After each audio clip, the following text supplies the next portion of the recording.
Hello dear students, अभी हम कर रहे हैं 9th क्लास के लिए NCERT मैथ। चैप्टर नंबर है 1 रियल नंबर्स एक्सरसाइज 1.2 और इसका क्वेश्चन नंबर 1 अभी हम करेंगे। क्वेश्चन नंबर 1 के अंदर हमारे पास है कुछ स्टेटमेंट्स जो कि कुछ ट्रू होगी तो कोई फॉल्स होगी, लेकिन ये ट्रू और फॉल्स वाली जो स्टेटमेंट है आपको काफ़ी कुछ सिखा जाएगी नंबर्स के बारे में, रियल नंबर्स के बारे में, नेचुरल नंबर्स के बारे में, नंबर लाइन के बारे में भी। तो थोड़ा सा ध्यान से इसको समझिएगा। टॉपिक थोड़ा सा गहराई में भी टच करें, थोड़ा सा करेंगे, मतलब कि आपको समझ में आएगी रियल नंबर्स कौन से होते हैं, नेचुरल नंबर्स कौन से होते हैं, इरेशनल नंबर्स कौन से होते हैं। ठीक है, तो एक बार स्टेटमेंट देखिए। फर्स्ट क्वेश्चन की क्या है, state whether the following statements are true और फॉल्स। जो नीचे स्टेटमेंट दे रखी है वो ट्रू है या फॉल्स है। फिर आपको जस्टिफाई भी करनी है, जस्टिफाई योर आंसर्स। आपको जस्टिफाई करना है कि ट्रू है तो क्यों है, फॉल्स है तो क्यों है।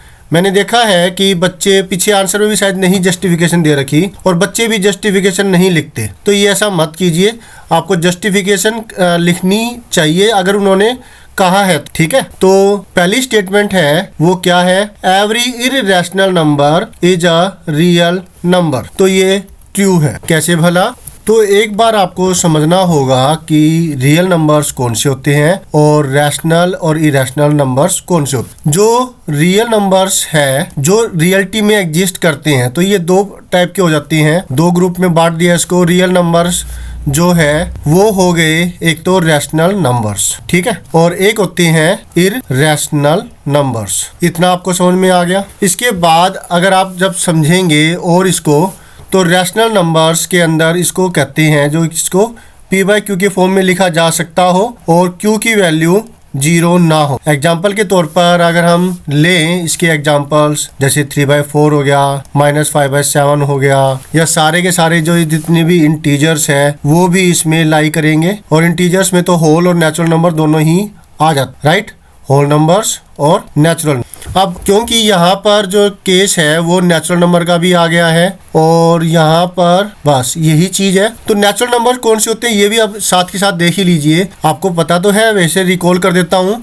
जैसे कि 1 से स्टार्ट होंगे, 1 2 3 4 एंड सो ऑन, इस तरह से चलते चले जाएंगे राइट हैंड साइड में इनफाइनाइट। तो ये सारे की सारी जो कैटेगरी मैंने आपको बताई ये है रैशनल नंबर्स की। अब बात आती है कि सर आप तो रैशनल नंबर बताए जा रहे हो, हमें तो पता करना था इरेशनल नंबर के बारे में और रियल नंबर के बारे में। तो थोड़ा बहुत अगर पता लग गया कोई दिक्कत नहीं है, कंफ्यूजन तो नहीं होगा ना। अब जो ये नंबर नहीं होते, मतलब जो रैशनल नंबर नहीं होते वो इरेशनल नंबर है, और वो इरेशनल नंबर कौन से होंगे, स्क्वायर रूट के रूप में लिखे जा सकते हो, है ना। जैसे कि जो स्क्वायर रूट किसका, नॉट परफेक्ट स्क्वायर नंबर, जो परफेक्ट स्क्वायर नहीं है ऐसे नंबर का square root, not perfect square number. Clear है। इसके एग्जांपल के तौर पर आप देख सकते हैं, जैसे कि √5 हो गया, √7 हो गया, √16 होगा, नहीं होगा ना, इसलिए इस पर लगाया क्रॉस, क्योंकि ये परफेक्ट स्क्वायर है 16, तो रूट उसका एक इरेशनल नंबर नहीं होगा। इसी प्रकार से √4 की बात करें तो ये भी नहीं होगा,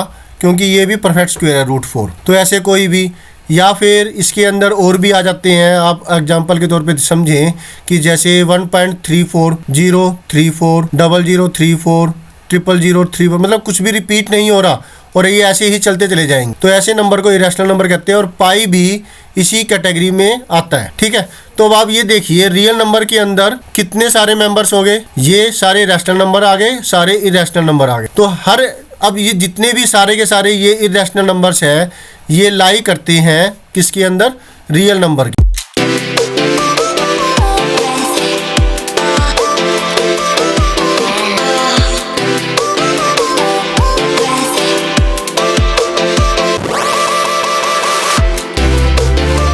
तो इसीलिए जो ये स्टेटमेंट है every irrational number is a real number, तो ये क्या होगा, ट्रू होगा। बात आती है इसकी जस्टिफिकेशन की, तो आप ये लिख सकते हैं सिंपल सी, बिकॉज एवरी मेंबर, राइट, या फिर ये लिख सकते हैं कि is a subset of real number, कि irrational number group is a subset of real number group. Real number group का ही एक सबसेट है, उसी का ही एक पार्ट है, इसलिए। Is that clear? Irrational number group is a subset of real number group. Real number group के सारे ग्रुप मतलब जो ग्रुप है उसी का एक टुकड़ा है, उसी के मेंबर्स का एक ग्रुप है इर्रेशनल नंबर। इसलिए ये हर इर्रेशनल नंबर एक रियल नंबर होता है। Is that clear? इतना कुछ ये क्यों बताया गया, ताकि अब आप ना भूलोगे नहीं इस चीज को कि रियल नंबर के दो टुकड़े होते हैं और इरेशनल नंबर उसमें से एक है, एक टाइप है, तो सारे इरेशनल नंबर के मेंबर्स रियल नंबर में लाइक करेंगे। दैट्स तो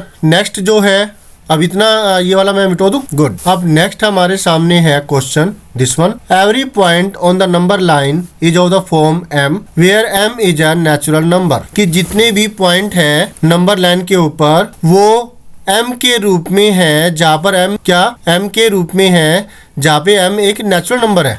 ये तो कुछ गड़बड़ी लग रही है। गड़बड़ी यहाँ पर है कि यहाँ पर ये रूट m है, कॉपी पेस्ट करते हुए ये रूट नहीं आया। हर एक जो नंबर होता है नंबर लाइन के ऊपर वो रूट m के रूप में होता है। m एक नेचुरल नंबर, ये चीज है। तो रूट है, ये फॉल्स स्टेटमेंट होगी। क्यों होगी वो समझिए। अब जैसे नंबर लाइन होती है तो इसके ऊपर सारे नंबर जितने भी होंगे वो चलो एक बार के लिए मान लेते हैं कि भाई रूट m के रूप में होते हैं, ठीक है। लेकिन what's about negative numbers? Negative number के केस में तो ऐसा नहीं होगा ना। जैसे कि मैंने यहाँ पर ये नंबर लाइन है, नंबर लाइन के ऊपर 0 हो गया, ये -1 हो गया, -2 हो गया, -3 हो गया।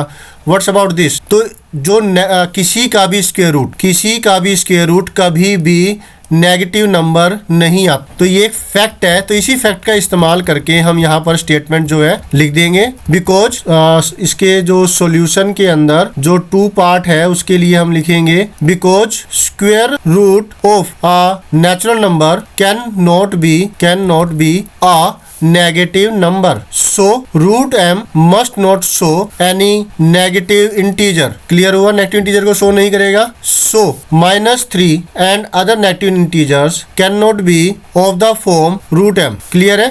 तो ये हमने स्टेटमेंट लिख दी। आप इसको छोटे रूप में भी लिख सकते हैं कि बस सिंपल सा इतना लिख देंगे आपकी भाई नोट नहीं है ये। अगर अच्छे से लिखना चाहते हैं तो ये हो जाएगा, और आप ये लिख देंगे कि -3 and other negative integer can not be of the form root m। Fact लिख देंगे तो और क्लैरिटी आ जाएगी, टीचर भी खुश होंगे कि इस बच्चे को नॉलेज है। तो कोई ज़्यादा बड़ी बात तो नहीं है। आपकी इंग्लिश तो अच्छी है, आपको इंग्लिश और अच्छी करनी है, और फिर इस तरीके से आप इसको लिख देंगे एक्सप्लेनेशन। नेक्स्ट है every real number is an irrational number. कि हर एक जो रियल नंबर है वो इररेशनल नंबर होता है। तो ये बिल्कुल भी नहीं है। थर्ड जो स्टेटमेंट है ये भी फॉल्स है। क्यों? क्योंकि रियल नंबर एक बड़ा ग्रुप है और उस बड़े ग्रुप में रैशनल नंबर भी आते हैं जो कि इरेशनल नहीं हो सकते, है ना। ये अभी तो हमने किया था, ये देखिए मैंने इसको पिक को सेव कर लिया था, और यहाँ पर हमने रैशनल नंबर का केस किया था ना। रैशनल नंबर ये अलग ग्रुप है और इरेशनल नंबर एक अलग ग्रुप है।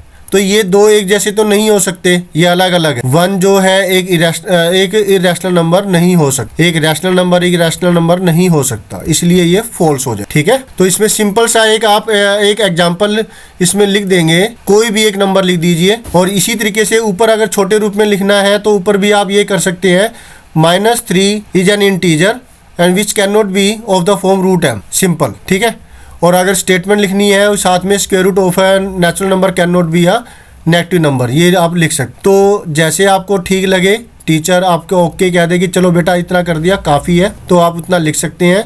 और अगर इंग्लिश आपकी अच्छी है, आप अच्छे से समझ में आ गया है, आप इसको याद कर सकते हैं, तो इतना कर दीजिए। मैंने देखा है बच्चे जो है शॉर्ट फॉर्म करने में ज़्यादा विश्वास रखते हैं, वो कहते हैं कि इतना याद नहीं होता। नहीं, आप इंटेलिजेंट है, ब्रिलियंट है, आपको हार नहीं माननी, अपनी मेमोरी पावर बूस्ट करनी है, और साथ में अच्छे तरीके से अपनी नोटबुक फील करनी है। और सॉल्यूशन जब नोटबुक में कर रहे हो और जब आप टेस्ट में कर रहे हो तभी अच्छे से लिखिए। आप इंटेलिजेंट है और आपको इंटेलिजेंट और अच्छे से बनना है, राइट, पीछे नहीं रहना। तो थर्ड पार्ट के अंदर हो जाएगा कि हम लिखेंगे फॉल्स। और इसकी जस्टिफिकेशन की बात आए तो आपको लिखना है क्या, -3 इज अ रियल नंबर, क्योंकि रियल नंबर में रैशनल नंबर और इरेशनल दोनों आते। इज अ रियल नंबर, जो कि एक रैशनल नंबर होता, but it is not an irrational number, right. Irrational number वो नंबर होता है जो कि टर्मिनेटिंग नहीं होता, नॉन टर्मिनेटिंग होता है इरेशनल नंबर, जो मैंने एक एग्जांपल भी लिखा था। Non terminating and non repeating number होता, मतलब क्या हुआ, जैसे कि इसमें हम लिखे 3.10 100 100 100 ऐसे ये क्या है, रिपीट नहीं होगा और ना ही ये खत्म होता है, हर बार अलग चीज आती है। क्लियर हुआ? तो इस तरीके से डॉट डॉट लगा देते हैं, बस ये बताता है कि ये नॉन टर्मिनेटिंग है। और जो ये पैटर्न बता रहा है कि ये रिपीट भी नहीं होता, टर्मिनेट भी नहीं हो रहा, रिपीट भी नहीं हो रहा। और -3 तो टर्मिनेटिंग है, -3 क्या है, लो या खत्म हो गया, पॉइंट लगा दिया 0, बस खत्म है ना। और अगर आप कहें कि 0 0 0 0 लगा सकते हैं तो रिपीट तो हो ही रहा है फिर भी ये, तो जो रिपीट होता हो तो वो भी क्या होता है, रैशनल नंबर होता है। तो रियल नंबर में ये -3 आता है जो कि एक इररेशनल नंबर नहीं है। एग्जाम्पल मैंने लिख दिया ये और एक्सप्लेनेशन इसकी दी थी मैंने। होप सो आपको अच्छे से समझ में आ गया होगा ये पूरा सोल्यूशन। थोड़ा सा ज़्यादा लेक्चर थोड़ा ज़्यादा हो गया हो, लेकिन ये आपकी अंडरस्टैंडिंग के लिए ही मैंने इतना कुछ बताया है। तो ये जरूर जो ये चीज़ें जो मैंने आपको बताई है ना, ये अच्छे से याद रखिए। Is that clear? Thank you students for watching on video. और ये छोटी मोटी गलती हो जाए ना तो प्लीज़ इसको तो आप खुद ही ठीक कर लिया कि जैसे यहाँ पे स्क्वायर रूट की स्पेलिंग में मिस्टेक हो गई, बोलते हुए कई बार होता है कि भाई नहीं लिखा जाता, गलती हो जाती है, सामने बच्चे बैठे होते हैं तो वो अच्छे से बता देता है कि सर ये गलत हो गया, राइट। तो इस चीज़ को प्लीज़ आप देख लिया कीजिए। थैंक यू स्टूडेंट्स, फिर मिलते हैं नेक्स्ट वीडियो में जिसमें हम करेंगे next solution. Always have a great time, bye.